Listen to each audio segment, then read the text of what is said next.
Sudden silence. Welcome all. I'm Andrew Harper, the Acting Director of the Museum of Australian Democracy at Old Parliament House. And I'd like to begin tonight by inviting Auntie Violet Sheridan to do a Welcome to Country.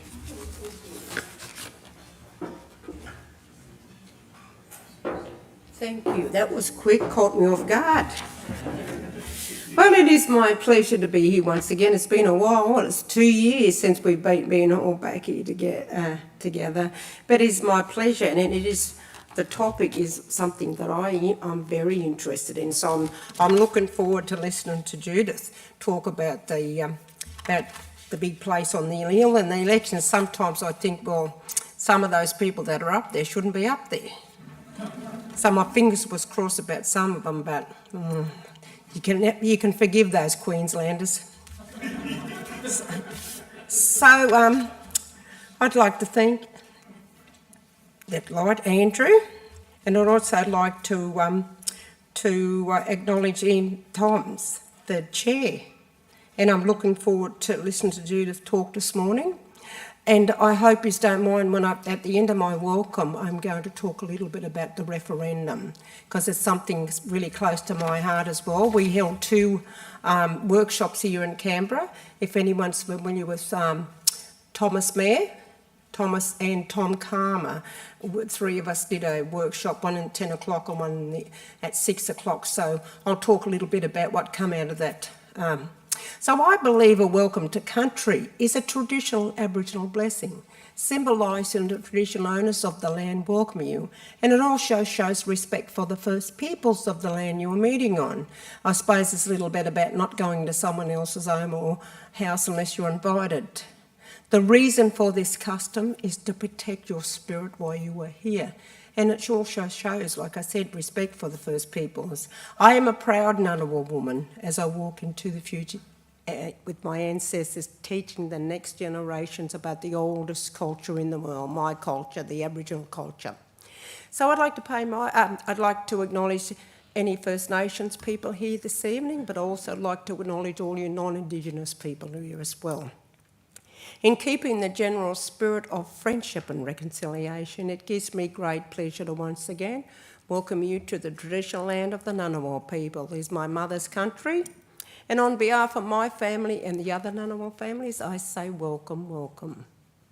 And thank you all for having me back again, so I must have been doing something right. So I'm going to talk a little bit about the referendum that's coming up, and you've heard our Prime Minister talk about it. What pleased myself as an elder and a lot of elders in the community when he come out and he did his acceptance speech, he fixed the flags and talked a bit about the Hillary statement from the heart.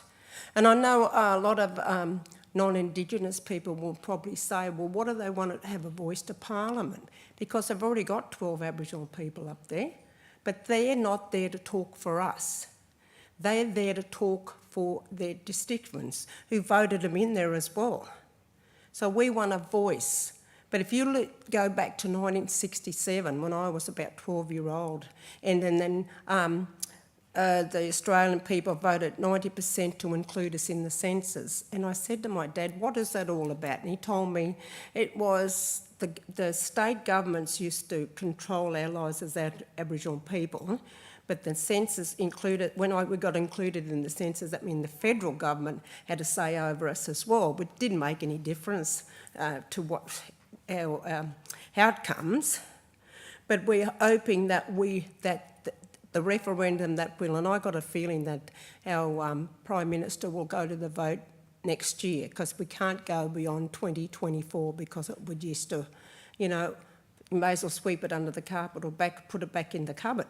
But we're asking the non-Indigenous people to walk beside us, not behind us, not in front of us, beside us, and support us when this does go to referendum in a yes vote. Because we do need a voice to Parliament. We do need to make changes. I've got 26 grannies, 2 great-grandchildren. If you're familiar with the Aboriginal kingship line, I'm a kingship carer as well. So down the track, I want something different. I am sick to death of us round about the 26th of January. Let's sit down and work things out. because we're all Australians. I'm an Aboriginal woman, I'm an Ngunnawal woman, but I'm a proud Australian. So we need to sit down and work it out, but we need you to support us when this referendum comes up. The outcome from the workshops we had at University of Canberra, we're going to meet each month as a group. So we're going to people are going to come talk about, learn a lot more, but go back to their workplaces, go back to their communities and let their families know what is the referendum, what is the voice to Parliament, what is the Hillary's statement from the heart. So if you, any in the room, are interested in knowing more about this or being involved and supporting us a lot more, I'm welcome to talk to you more. And if you want to come to our next meeting here in Canberra, you're welcome to come. So that's a little bit about, we need you to support us when this goes to referendum, because it's, as Malcolm Turnbull said, it's very hard to get a referendum. But I'm hoping that Canberra stands out in front like we did with the plebiscite, that we have the most votes to say yes when it does come up to a referendum. So I'm going to stop talking now and let's just get on with the meeting. But I thought I would talk a little bit about that, because we really need black and white to come together, and we need you to vote yes. Thank you so much.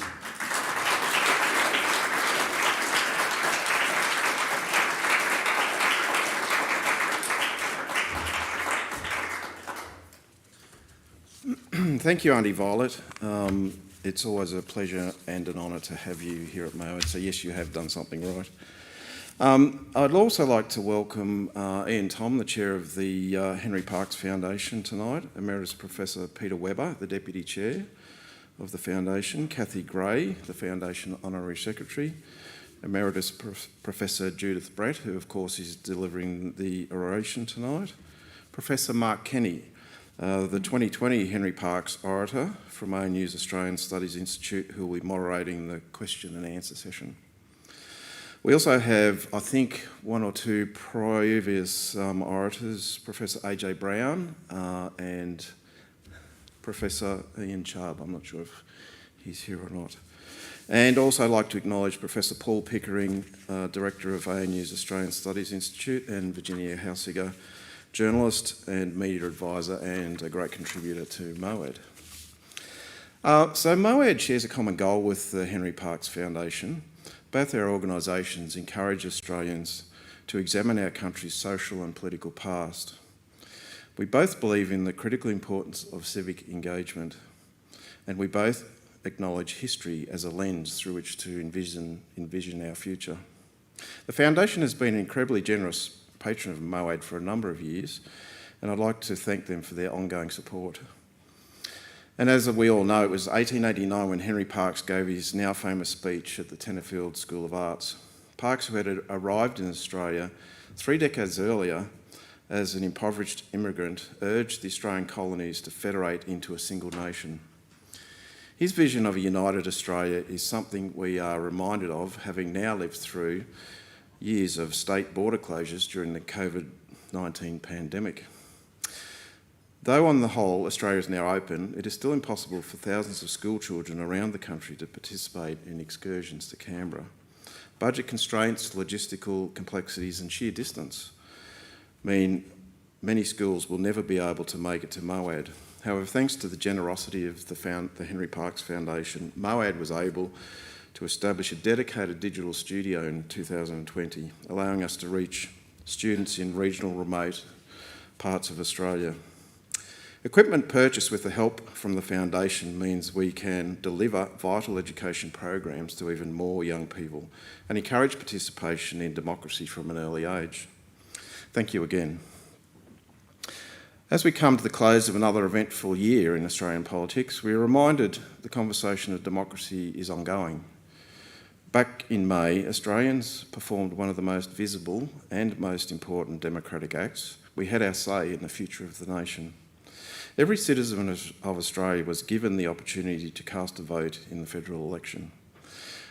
But the Saturday in May is just one part of the longer story of Australia's democracy.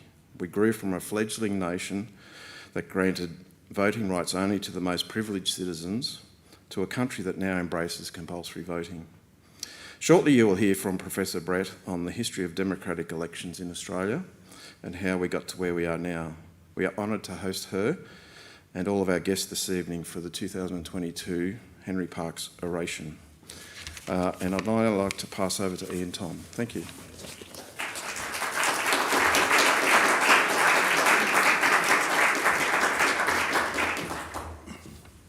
Thank you, Andrew. It's been great working together with you, and that you mentioned that Henry Parkes Digital Studio. Its timing was absolutely perfect because the museum got that operating just before COVID broke. No one could come.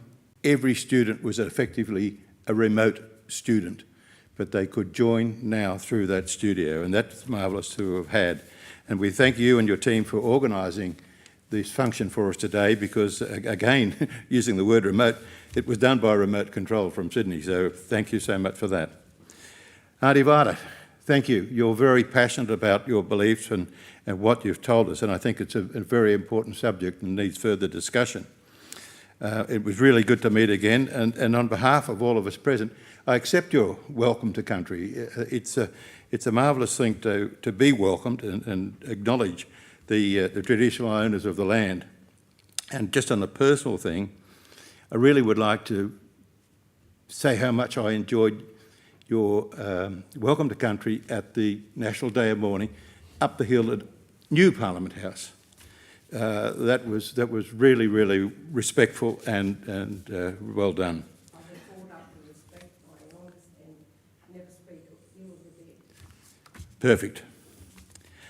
Now, I want to welcome all of you who are watching online. We're doing this through YouTube, and I'd particularly like to welcome our friends in the Tenterfield School of Arts who are watching. They have a theatre up there, and we're being projected onto the big screen. Our Henry Parkes orations are held alternately in Moab here, and the next year will be up in Tenterfield. So they all go well, and of course the timing is, the time today is 133 years since Henry gave his call for federation up at Tenterfield. I acknowledge the Parkes descendants who are here and those that are watching. A little about the Henry Parkes Foundation. We're a charitable trust, just a small group of advisors and trustees, and we're established in 1998, and our aim is promoting social justice, public engagement and understanding Australia's constitutional structure and political systems. And I believe that tonight's oration will certainly meet those objectives. And if you'd like to, you can check out the Henry Parkes Foundation website and you'll find our previous orators have all spoken on topics close to Henry's heart and the things that meant a lot to him. It's a simple address, just parkesfoundation.org.au. We're honoured to have our patron, Dame Mari Bashir. Dame Mari had the privilege of using Henry's office in the Colonial Secretary's building for 13 years in her term, and she became very passionate and really got to know the vibe of Henry being there. I also acknowledge the previous orators from 2017, Ian Chubb, our former Chief Scientist, 2019, Professor A.J. Brownsdown from Queensland, from Griffith University, and he's also with Transparency International. And our 2020 orator and political correspondent, Professor Mark Kenny. And Mark, as we mentioned, will run the Q&A for us here after the oration. We will be having roving mics, so if you would just, hold it till you get the mic so we can record the question, that it would be much appreciated. Now, allow me to introduce our 2022 Henry Parkes orator, Emeritus Professor Judith Brett. As you can see from the program, that Judith has had a very busy career as a political scientist and at La Trobe Uni. And she's done quite a variety of articles and books. One of them was really about one of Henry's contemporaries, the enigmatic Mr. Deakin. And I encourage you to search out Judith's talk, Judith's Deakin oration on YouTube. I think you'll find it fascinating, actually quite brilliant. And her other works have written on the Menzies Forgotten People, and more recently the book From Secret Ballot to Democracy Sausage, where Judith has researched and detailed the history of how and why our voting system came about to keep this Australian electoral system going. So in this world of political instability, where democracy is more important than ever, I invite Emeritus Professor Judith Brett to present the 20th Henry Parkes Oration, How Good Are Australian Elections? Thank you, Judith.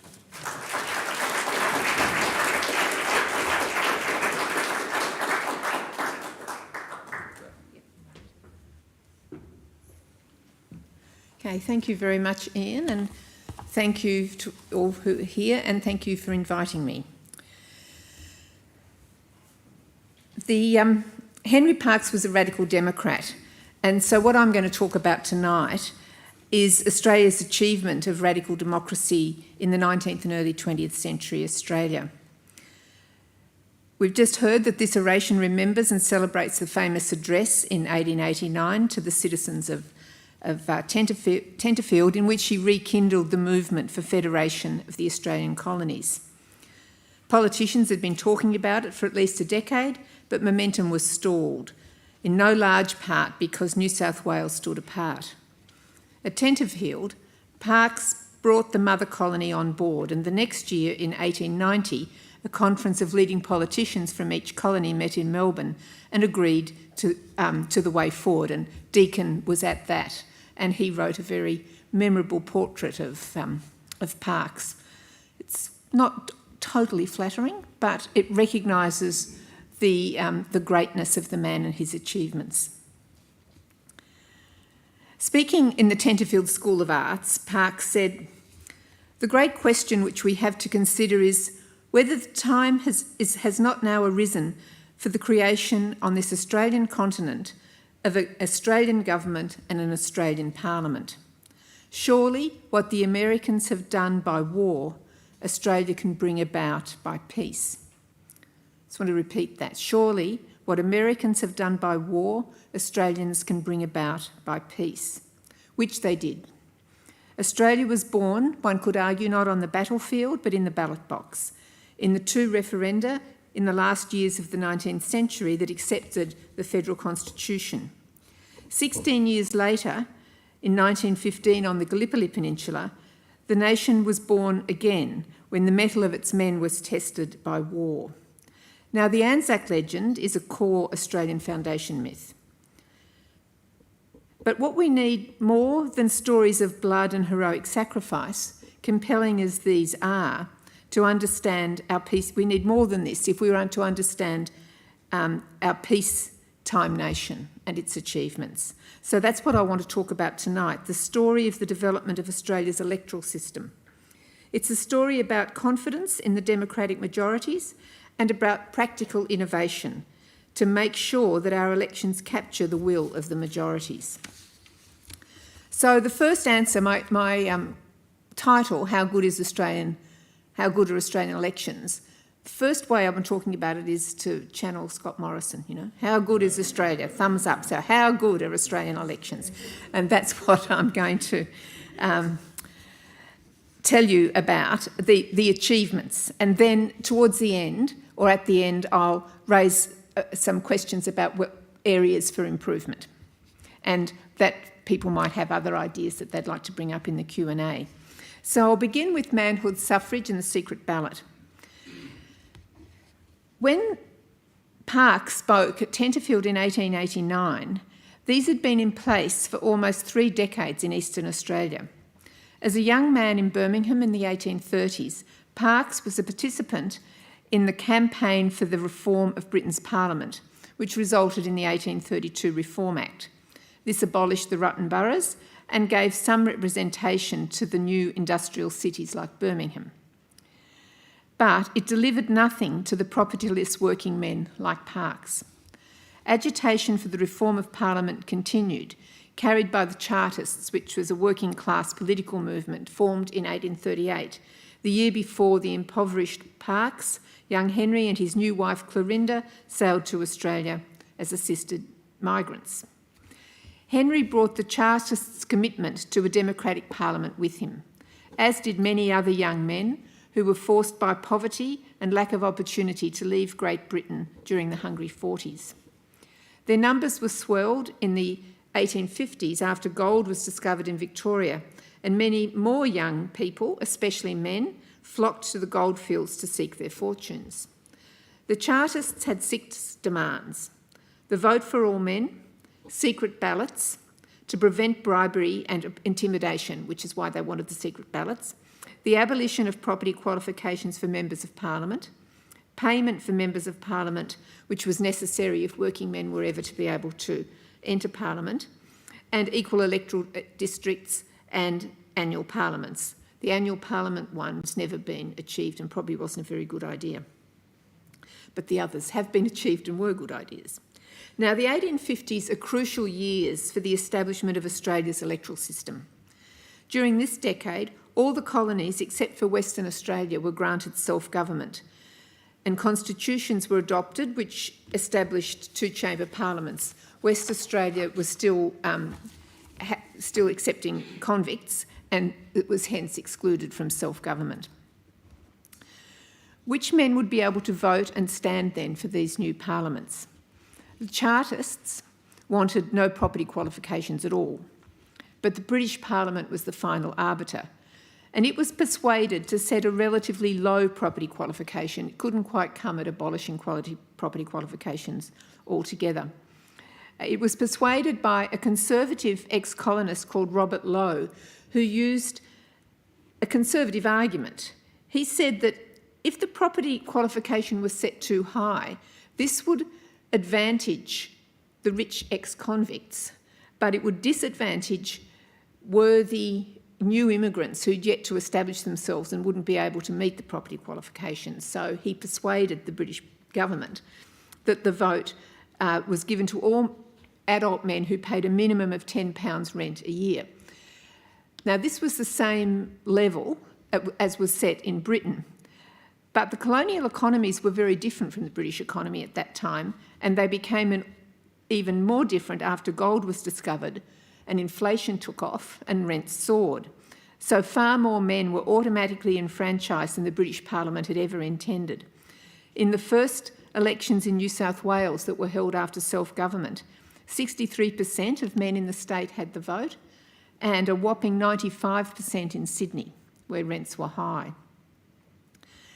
In England at the same time, only 20% of adult men would qualified for the vote under that rental barrier. And the story was similar in Victoria. In the wake of the Eureka uprising, the vote was given to any man who had a mining licence, and these only cost £1 a year, so this was virtual manhood suffrage. South Australia simply included manhood suffrage in its new constitution. The 3 other states, though, were much slower. Tasmania, with its large population of ex-convicts, didn't grant manhood suffrage until 1900. Surprising fact, I found. Still, this was well ahead of Britain, which delayed until after World War I.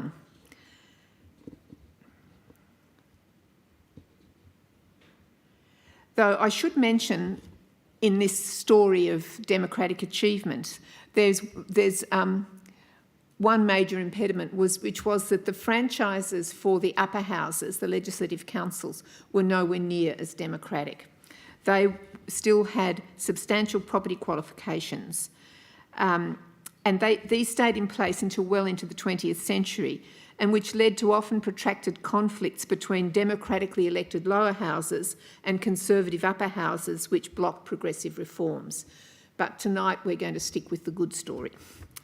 So, to keep with the story of democratic progress, the Australian colonies also achieved early the second of the Chartists' demands, well ahead of Britain again, the secret ballot. After the 1932 Reform Bill, which enfranchised a lot of new people, the British landed ruling class fought back by insisting on open voting. Why did they want open voting? They wanted open voting so that the tenant farmer announcing his vote to the returning officer at a polling booth could be intimidated by the landowner's bailiffs. wavering electors were bribed with drink, and so it was in fact a public declaration of who you stood for. Not all Australian politicians supported a secret ballot, but the pressure was on. There was a problem though. How was it to be achieved, especially after the franchises had been extended and very large numbers of men were going to turn up at the polling booth to vote? If it was to happen in secret, at first they thought, well, they could all file into, there could be a room, they'd go to the returning officer would tick and say, yes, you're fine, and then they'd go into a room where they'd vote. This would take, they trialled this would take far too long.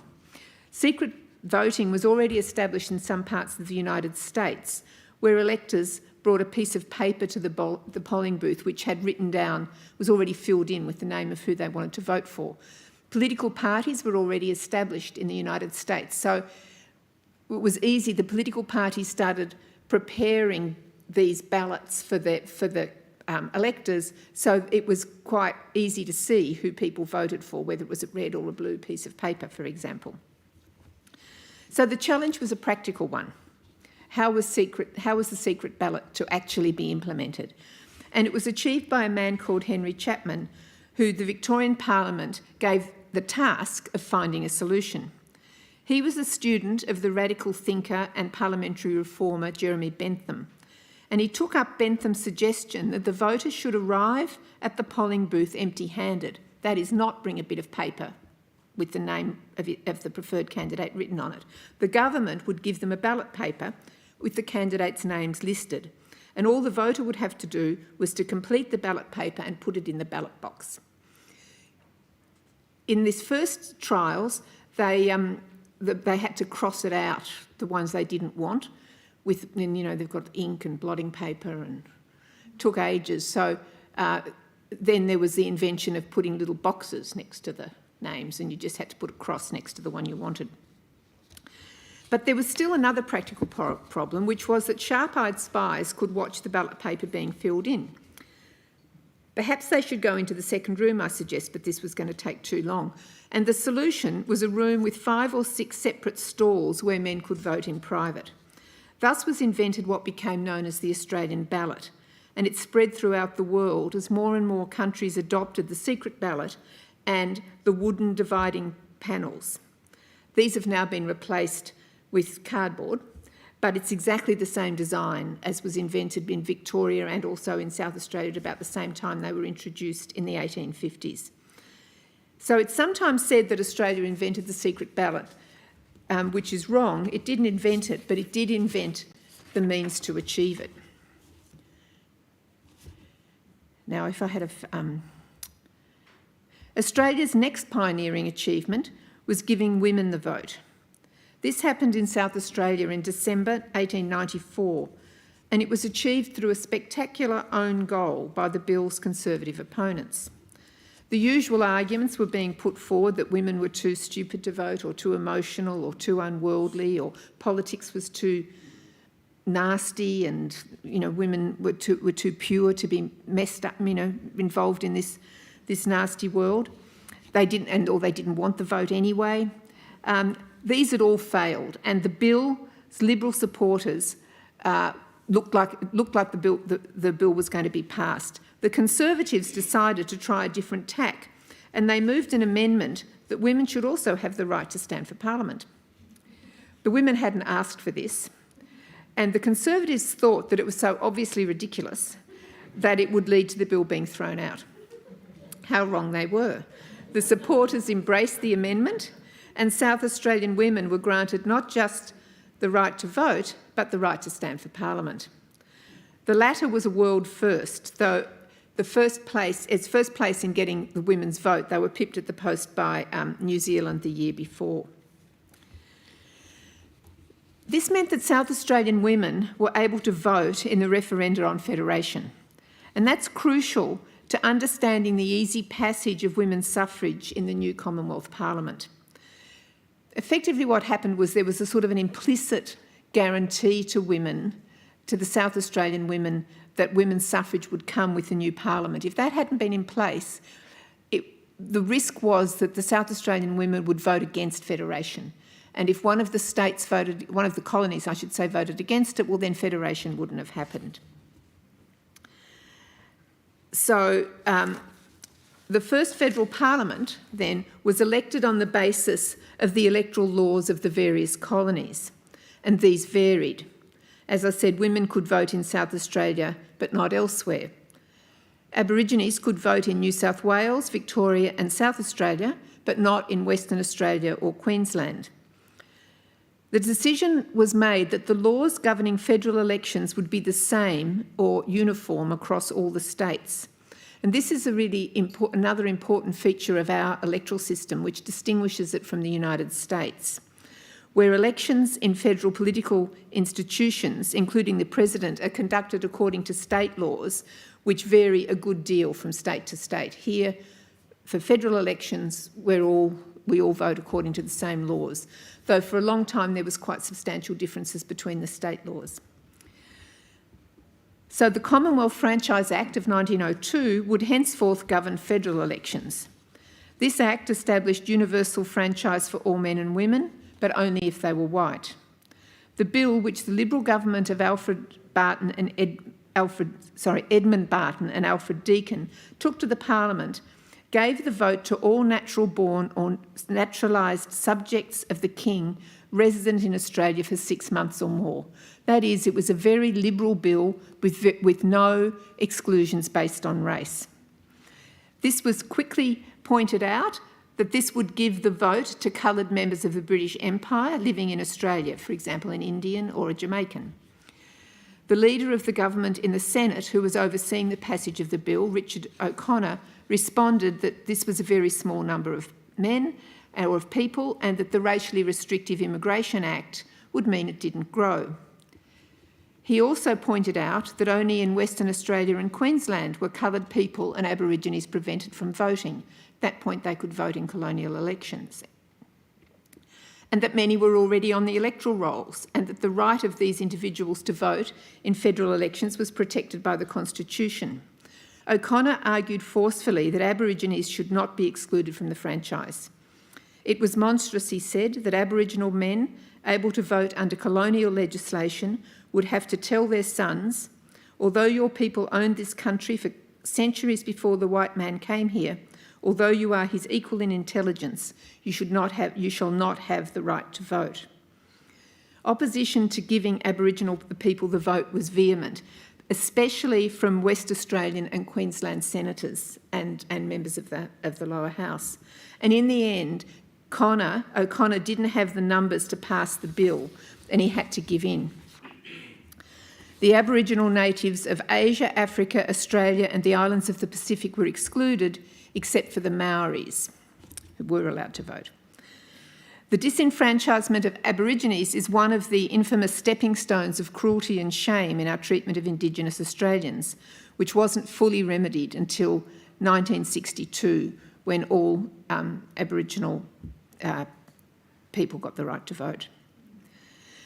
Now, universal franchise is the bedrock of a democratic electoral system. Everyone having the right to vote is a necessary condition of democracy, but is it sufficient? When and where do we vote? And who draws up the boundaries of the electorates? And should voting be compulsory? I began thinking hard about these details of our electoral system after my publisher, Michael Haywood of Text, suggested to me that I write a book on compulsory voting. Australia is one of only 19 countries 19 of the world's 166 democracies that make voting compulsory. None of Europe's large democracies do, and none of the countries we most often compare ourselves with. The United Kingdom, the United States, Canada, New Zealand or Ireland. I had this conversation with Michael shortly after Trump had defeated Hillary Clinton in the 2016 presidential election, and many Australians were reassuring ourselves that because of compulsory voting, such a man could never be elected here. So Michael asked himself, well, why has Australia got compulsory voting and how did we get it? He said he didn't know, and he thought that if he didn't know, Neither would most other Australians, and would I write a book about it? I wasn't convinced that there was a book in it, but I said I'd think about it, and I did some reading. And I came to the conclusion that not only was there a book in it, but more importantly, that compulsory voting was the culmination of a tradition of radical majoritarian democracy in Australia, which stretched back to the establishment of self-government in the 1850s and the invention of the Australian ballot. I also learned in doing the research just how distinctive Australia's achievements were in the administration of elections and how important this has been to how we vote. Elections demand organisation. Someone has to run them, and they need rules to go by. In the 19th century, in England, elections were run by local government officers who took on extra tasks at election time, and in the United States it was done by the political parties. In Australia, they came to be run by paid public servants. Now, I haven't got time to tell you the detail of this, it's in my book, but the colony of South Australia pioneered this when government officials took over the management of the electoral rolls. William Boothby, after whom the electorate of Boothby in South Australia is named, was South Australia's chief electoral officer for almost half a century, and he established the first permanent electoral organisation in the world. The new Commonwealth adopted Boothby's organisational model and created the Commonwealth Electoral Office to manage the federal role and run federal elections. In 1984, this became the Australian Electoral Commission. Now, not only does it manage elections, but it also determines electoral boundaries, a really crucial decision-making power, and it oversees regular redistributions as populations shift. So this stands in sharp contrast again to the way elections are conducted, particularly in the United States, where elected party officials in different states draw up electoral boundaries to their party's advantages, so they look like pieces of jigsaw puzzles sometimes, while you take in your supporters and exclude your opponents. And in some states, the electoral administration also indulges in really dreadful voter suppression to prevent supporters of their rival party from voting. Now, there's a couple of other unique features of the Australian electoral system, which I'll briefly mention that I discovered when I was doing the research for the book. Two, we owe to the early strength of the Labor Party. Something I didn't really fully realise until I did the research was that in many other countries, a voter has no choice about where to vote. You're registered to a particular polling booth and you turn up there to vote on voting day. You can make arrangements like postal voting or proxy voting if you know in advance you're not going to be there. But if, for example, you're planning to get the train home from work and the train breaks down and you don't make it back to that polling booth, you can't just pop out at lunchtime and vote in any other booth. Since 1902, though, Australians have been able to vote in any polling booth in their state. Labor pushed for this so that itinerant rural workers would be able to vote. The drovers, shearers and fruit pickers who would likely be away from home when an election was called and would also be more likely to vote Labor. So this was something that Labor got into the first Federal Franchise Act. The second distinctive feature we owe to Labor is that we vote on a Saturday. Saturday voting was first introduced in Queensland, as that was the day that the farmers came to town to shop. But after Labor won federal government in 1910, it introduced Saturday voting for federal elections. Saturday afternoon was a half holiday, so it made it much easier for working people to vote, and it was also easier for housewives because their husbands were home, could accompany them to the polling booth or could mind the children. So these two features, Saturday voting and the choice of polling booth, enabled the invention of the democracy sausage. Most polling booths, it wasn't their intention, but most polling booths are at community centres, schools, kindergartens, church halls, and over the years, volunteers have run food and drink stalls on election day to raise money.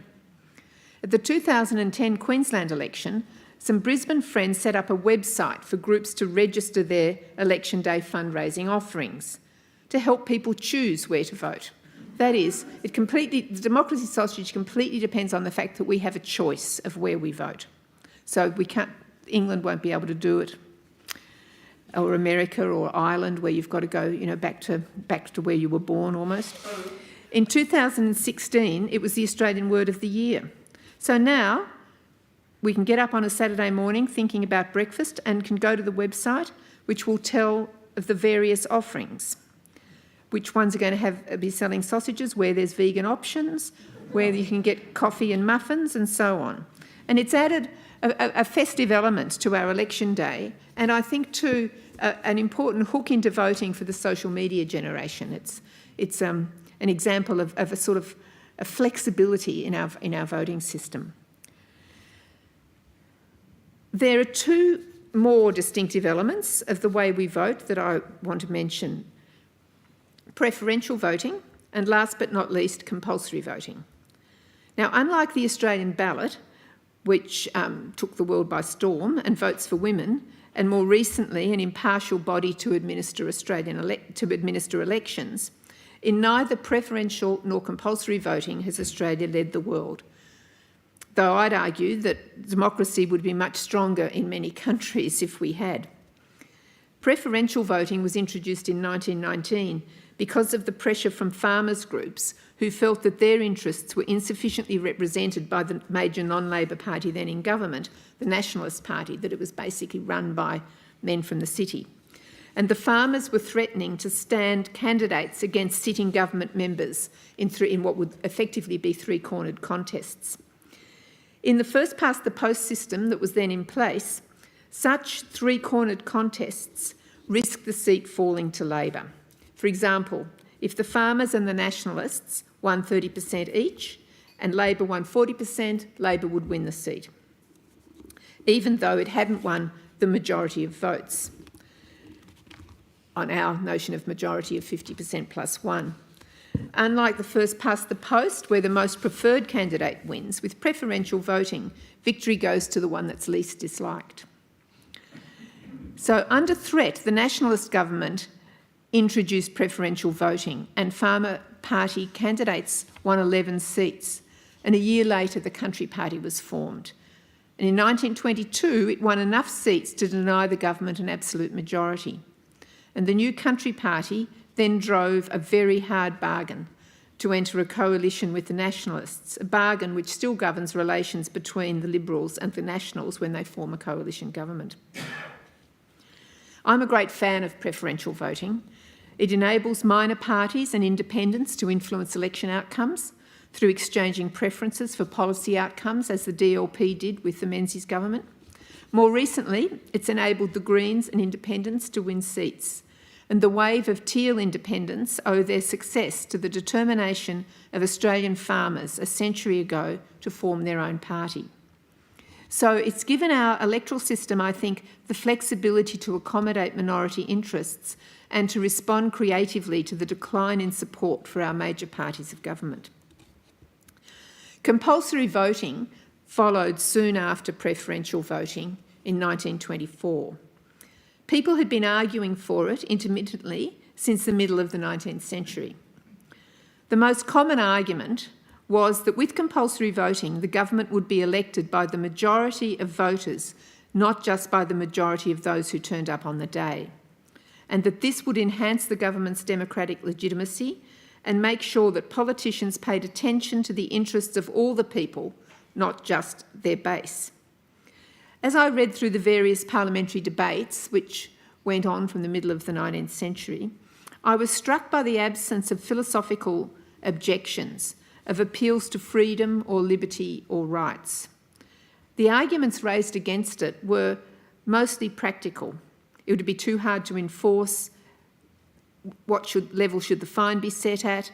If it was too high, it would discourage people from enrolling to vote if they risked being fined for not voting, and such arguments. Labor had made it compulsory to be on the electoral roll in 1911, but it wouldn't take the next obvious step and make voting compulsory because this would require it to abandon its long-standing objection to postal voting. You couldn't make voting compulsory and not have postal voting. I'm going to have to have some water. Sweet.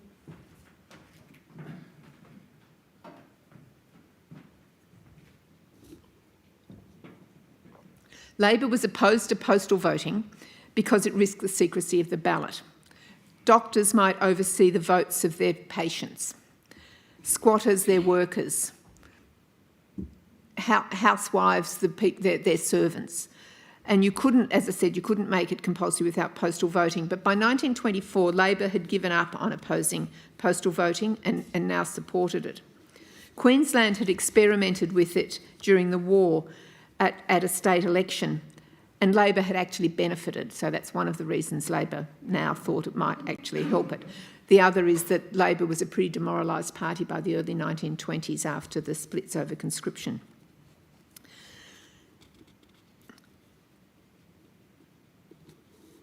The catalyst for its introduction was the federal election, a very low turnout at the federal election in 1922. Just short of 58% of people voted, a drop of 17% since the election in 1919. But in Queensland, 83% turned out. So this seemed to suggest that compulsory voting would actually have a big impact on the turnout. When a private member's bill was introduced in 1924, it went through both houses in a single day. Only one speaker made a sustained objection to compulsion as a matter of principle, a New South Wales Labor senator who'd been a fierce opponent of conscription. He argued that it was an infringement of the liberty of the individual, but as he was a Labor man, he would abide by party policy and vote with the caucus. So compulsory voting is the result of Australia's commitment to majoritarian democracy, as was its early adoption of manhood suffrage and votes for women, and its pioneering impartial electoral administration. It has 4 great advantages, I think. First, it fosters high turnouts. Australian turnouts are above 90% of registered voters. Election outcomes are thus more legitimate when we know that the government won support from the majority of registered voters, even though we're sometimes very disappointed with the outcome.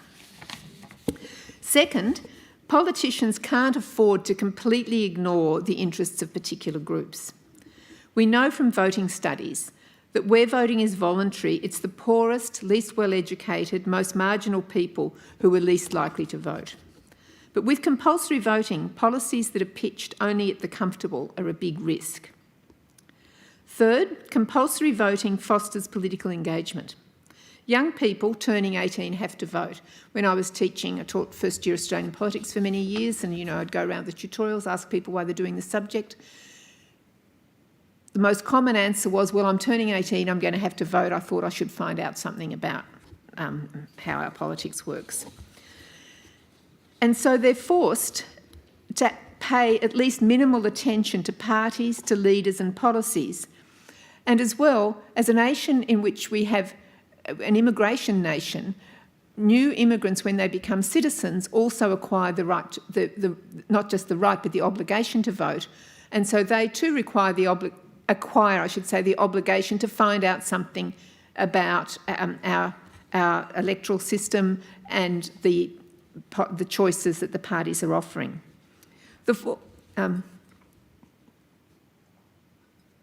The fourth and final advantage is that compulsory voting lowers the temperature of political debate and draws our politics away from the zealots of left and right towards the so-called sensible centre.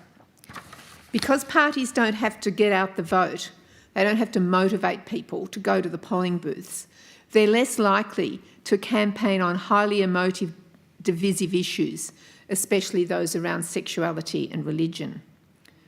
So that's the statement part of the title, How Good Are Australian Elections? And the elaboration of my answer, which is that they're very good indeed.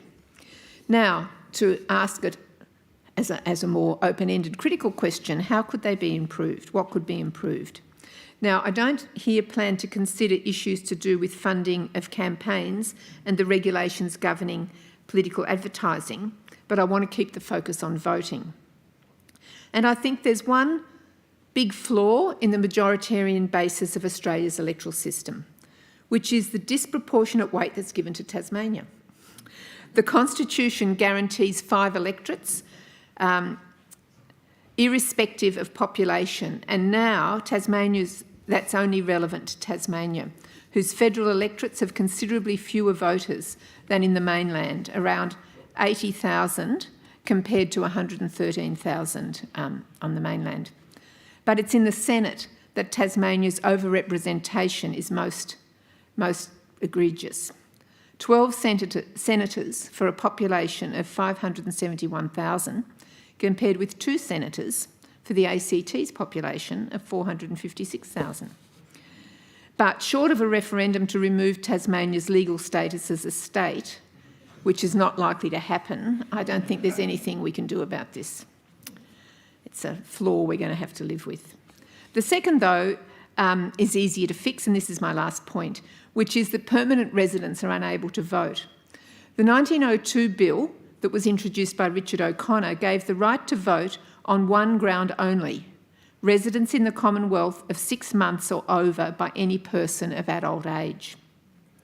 This liberal intention was compromised, as we've seen, by racial exclusiveness, but it is more generous in terms of residence than our current law, which bases the right to vote on citizenship. Permanent residents have no say in the laws which govern them, even though they may have lived here and paid taxes for years. It affects around 1.7 million people. There's another 1.7 million people on various forms of temporary visas, and some people argue that they too should be able to vote after a period of residency. I'm not quite so convinced about that one, but I am about the permanent residence, because in applying for permanent residency and achieving it, there's a commitment to make Australia a permanent home. New Zealand, for example, gives the right to vote to people after a year's continuous residence. This would be in keeping with the spirit of radical majoritarian democracy that was brought to Australia by men like Henry Parkes in the middle of the 19th century. And unlike the disproportionate representation of Tasmanians, it's something we could do something about. Thank you. Now we can have the questions.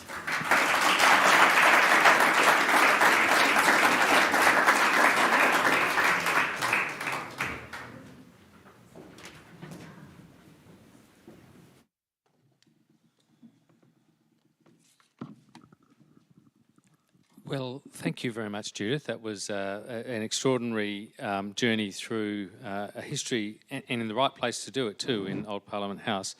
A great journey through the history of Australia's electoral system and the role that Parkes played and others in those early days in a number of decisions that were made. I'll just start off with a few questions for you, and then we'll perhaps take some questions. And as Ian, I think, said, it'd be great if you do have a question to perhaps at a opportune moment move to a microphone, and I can sort of see them under the lights a bit. Kathy is over by one of them at the moment. There's one on that side and one on the other side. That way, those people who are participating on this with this online and indeed listening to it later can actually hear the questions. And as we all know from the last election, the questions are very important, almost as important as the answers, according to some journalists, perhaps. Let me start, Judith. Thank you again for that extraordinary address. Really enjoyed it.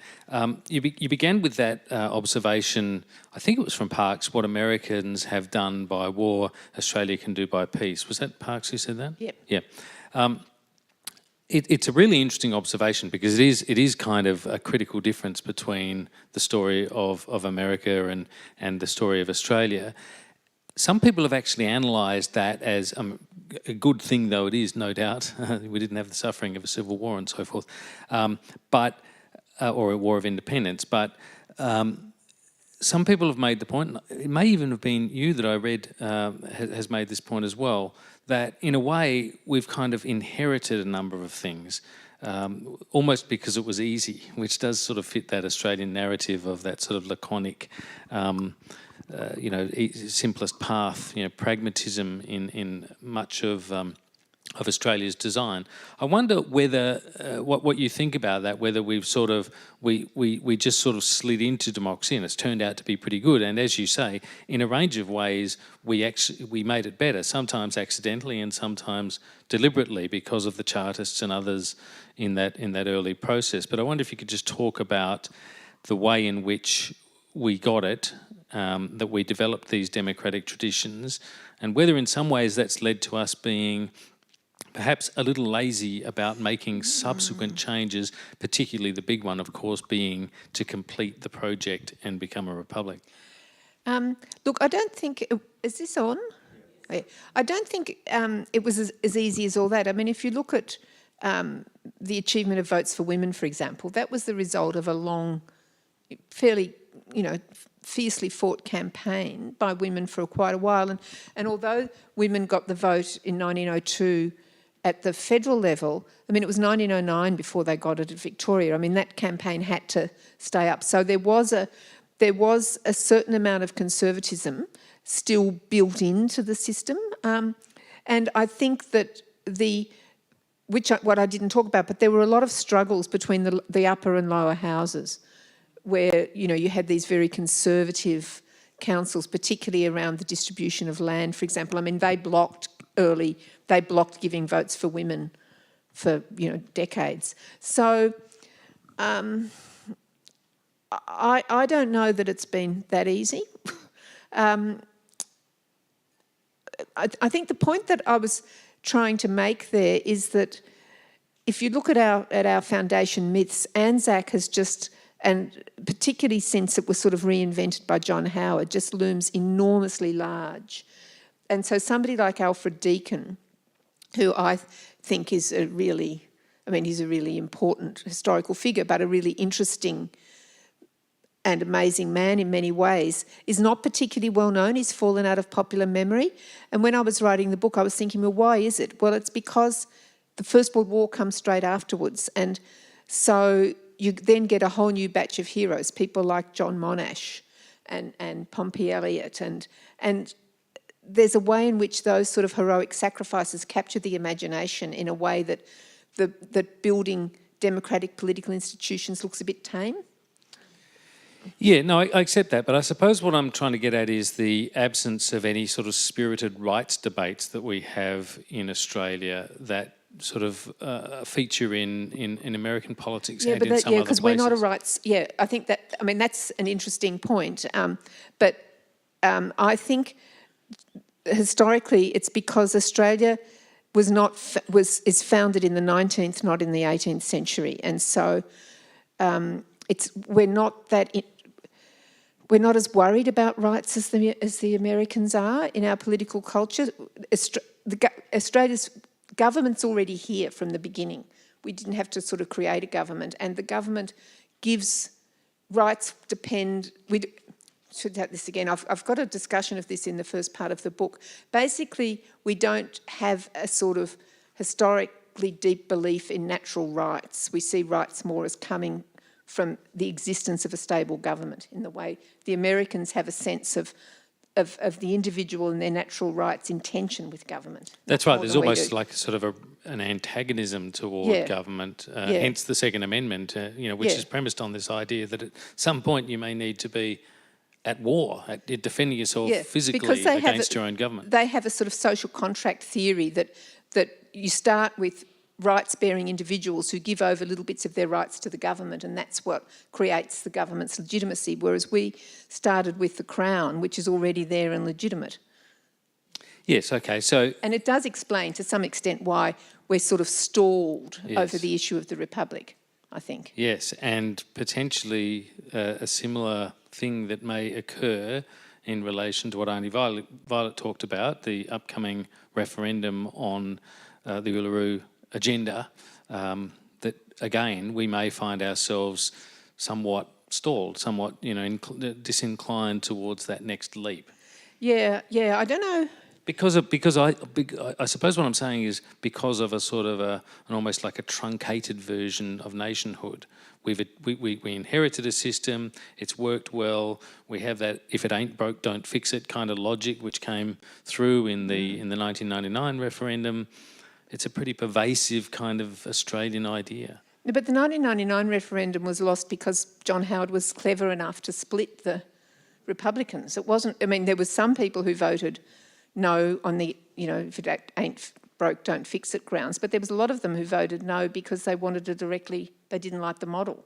So I don't... No, I certainly remember and understand the so point. I'm not so sure about... I mean, look, I think part of the problem is that, sovereignty never got to the people in Australia. It lands in Parliament, you know, and that's where it sits. And there's benefit, you know. We have a question here, but Yeah, I'm going anyway. to, just quickly before we go to the question, I'll just sneak one final one in because I wanted to just dwell on this issue of compulsory voting and what that's led to. You hinted at this when you talked about the way our system doesn't require the political parties to sort of tap into those emotive issues. I've described that in the past as the requirement in the US, for example, to make people angry in order to vote, which is not really a good basis, I think we'll all agree, for making any decisions. Exactly. But the system almost sort of drives it towards that. You have to really motivate people to get out there and vote, and they're going to do that when they're impassioned about something, usually in the negative side, you know, something that's about to be taken away from them. Our system doesn't do that. It's a really critical aspect, isn't it, of our system? And Yes. I mean, Nick mentioned who I think, I'm not sure if he still is, but he's been the chair of Museum of Australian Democracy.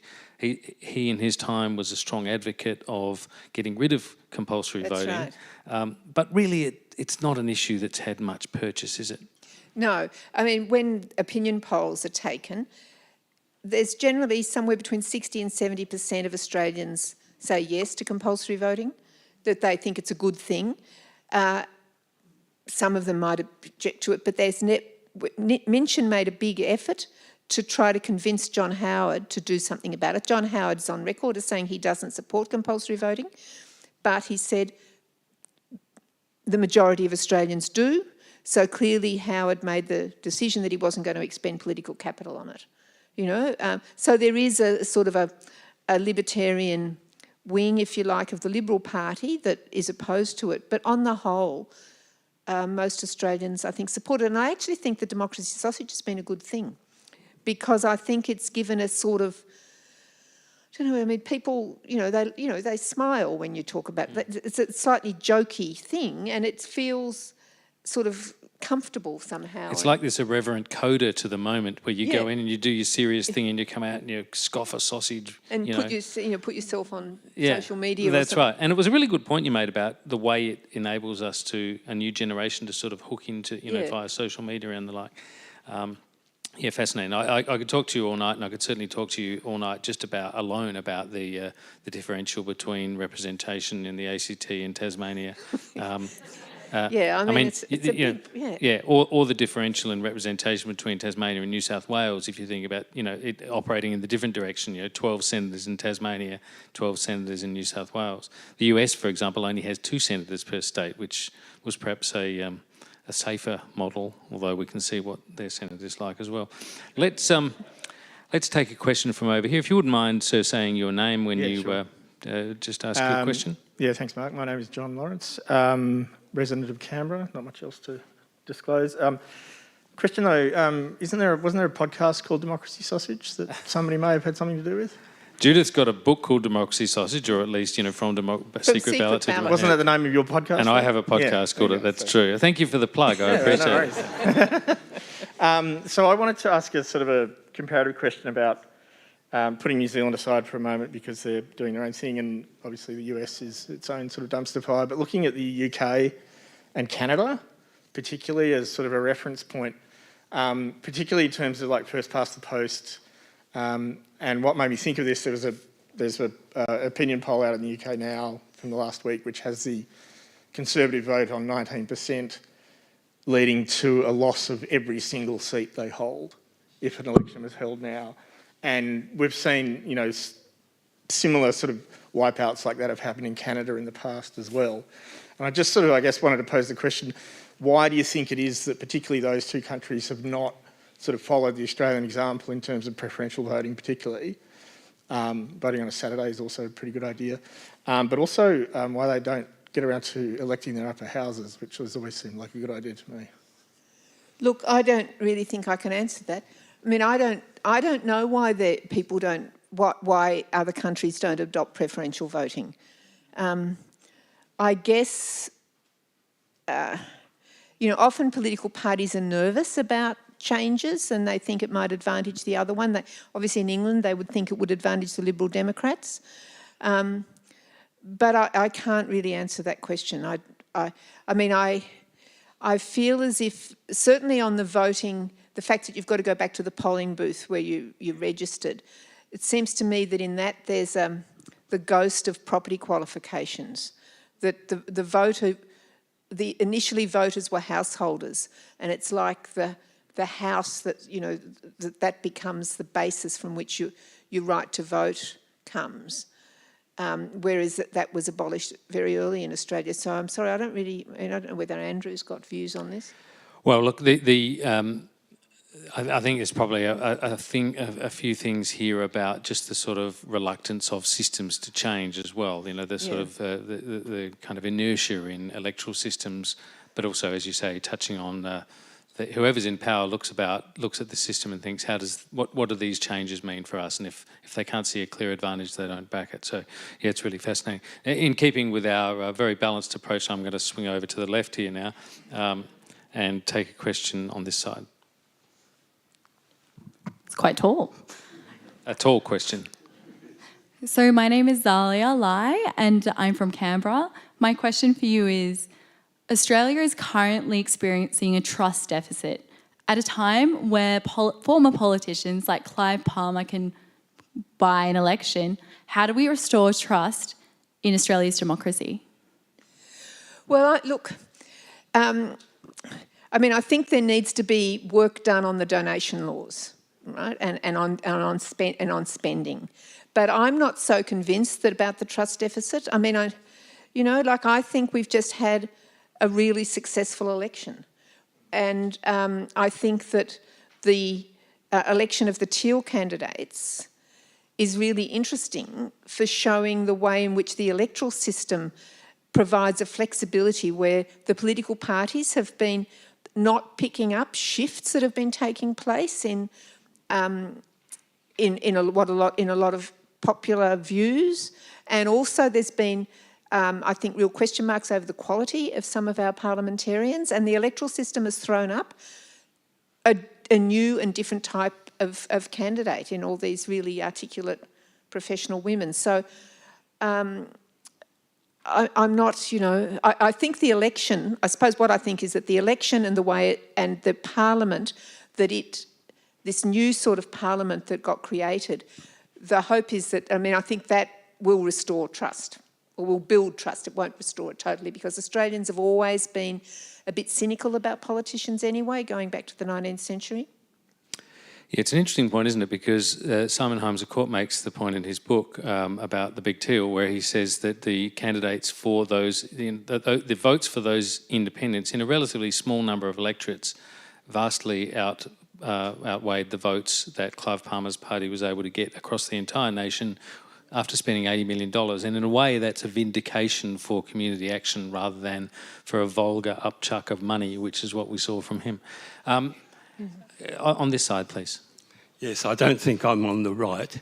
My name is Russell McGowan.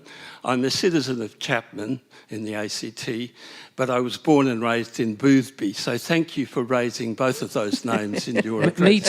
Me too. Born and raised in Boothby. Indeed. I met Mark at when he spoke at the oration. Now, you've outlined some strengths and weaknesses of our electoral system, and I acknowledge the strengths, but I want to focus on the weaknesses. One of them is the Senate. Unrepresentative swill, according to one of our Prime Ministers. How do we fix the Senate? And I'm wondering, by focusing on voting, you mentioned the Chartists having originally had the intention of having just an annual parliament. What period should our parliaments have, and is it the extending the Senate's terms to 8 years, 2 terms of the House of Representatives, that stops us from extending the term of Parliament, both in the lower and upper houses? So 2 questions there about the Senate, and you're quite right, I didn't really talk about the Senate voting system. And again, it was very unstable. It changed quite a lot. During the 20th century, there was block voting for a while, and And, you know, what I find interesting is that it's still not quite right, but there is tinkering, there is attempts to, when problems emerge with the sort of preference whispering and things, to try to fix it. So there's a way in which, although yes, there's inertia built into it, Australians have shown themselves actually fairly willing to try and change things when they don't seem to be working well. Fixed terms, I have an open mind on that. I'm just not sure about whether having... Fixed terms, but an increase from 3-year terms, meaning 6-year to 4 senator. year. Well, no, why 4? The UK normally has a 5-year term. France has 7-year terms for some of its officers. Yes, I don't have a strong view on that. I'm just putting it into the mix as maybe something which would change the argument about the way our Senate operates, for example. Yeah. It's a very complicated issue, and I think it could be the subject of a whole other book, frankly. Probably has been. I think we'll take, do we have one more question? We've got 2 more questions, have we? You, sir. Oh, hello, my name's George Levantis. I also live in Canberra. My question is actually a little bit similar to Zali's about trust, but I was just thinking after the 2020 US presidential election, obviously Donald Trump's rhetoric around electoral integrity and voter fraud and election fraud, it made me think, reading a statistic earlier this week, a really high number, something like 40% of American voters don't recognise Joe Biden as the legitimate president of the United States. I was thinking, what do you think are the kind of institutions in Australia and like the systems of Australia's voting systems that would protect Australia from ever kind of reaching a point where people have lost faith in the electoral systems? I was thinking compulsory voting sounds really good, but I wanted to know your thoughts. What really protects us from having a big distrust in the voting system? Well, I think compulsory voting, but also the fact that our elections are administered by a non-partisan body, by the Australian Electoral Commission, and politicians. Like, for example, if we think about when a redistribution happens, populations shift. The Australian Electoral Commission says there's been a population shift here, we're going to redraw the boundaries, they put up a proposal. The politicians can make representations, the political parties can say we think it should be like this or that. They don't make the decision. The Australian Electoral Commission makes the decision. And I think that really protects it. The Australian Electoral Commission provides all the electoral officers. Regulations. For example, one of the things I thought people might ask about, which is convenience voting, the fact that a lot of people now, we vote earlier.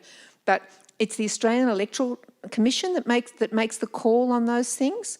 And I think that's one of the reasons why there's a lot of trust in outcomes. They manage the counting of the votes, and it's really different. Whereas in America, you've got, I think Peter Brent said something. It's like you've got in each state, and even sometimes in counties within states, the laws are different. Things on prisoner voting or absentee voting and residential requirements and all these things. So I think it's the fact that the Australian Electoral Commission, but also that our electoral laws are uniform across the country.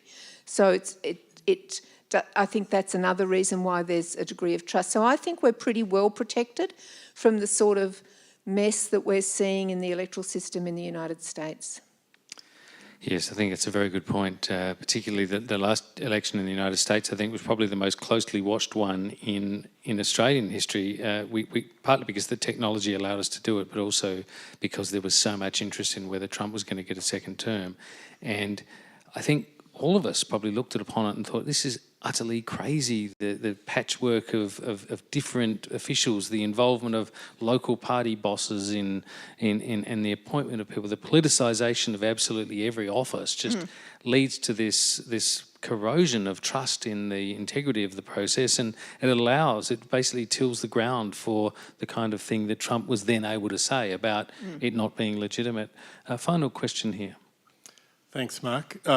Great talk, Professor.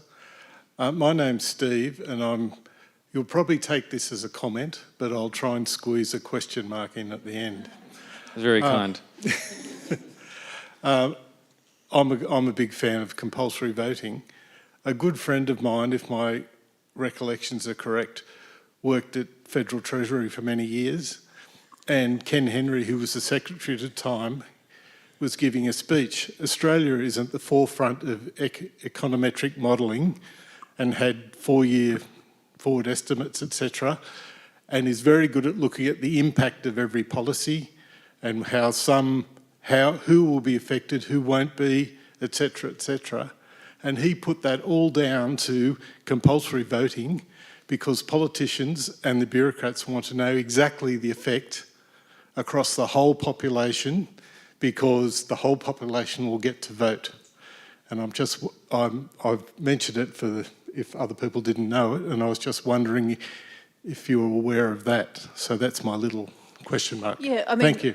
I think that that argument for compulsory voting, which means that the politicians have to take consideration of everybody in the country, links to a more egalitarian policy.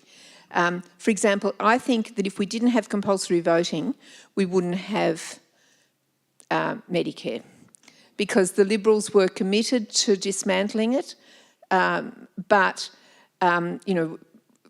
introduced as Medibank by Whitlam, dismantled by Fraser, reintroduced by Hawke, a certain sort of national health system. The Liberals were still committed to dismantling it, but once it had been bedded down, during that period, Australians have got used to it in that 13 years of Labor government.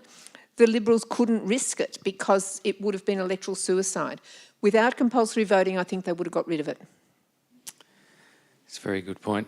We'll end on that note, and with that I'll invite Ian Tom to the stage. And can I just say, Judith, thanks for that speech, that lecture. It was really brilliant, and I might just say, as I was preparing to come up here and ask you a few questions, a lecture is good when every time you're sort of jotting down a question, a couple of seconds later it's getting answered and you think, oh, I have to go with something else.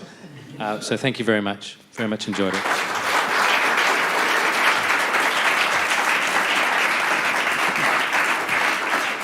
Thank you, Mark and Judith, for those handling all those questions for us.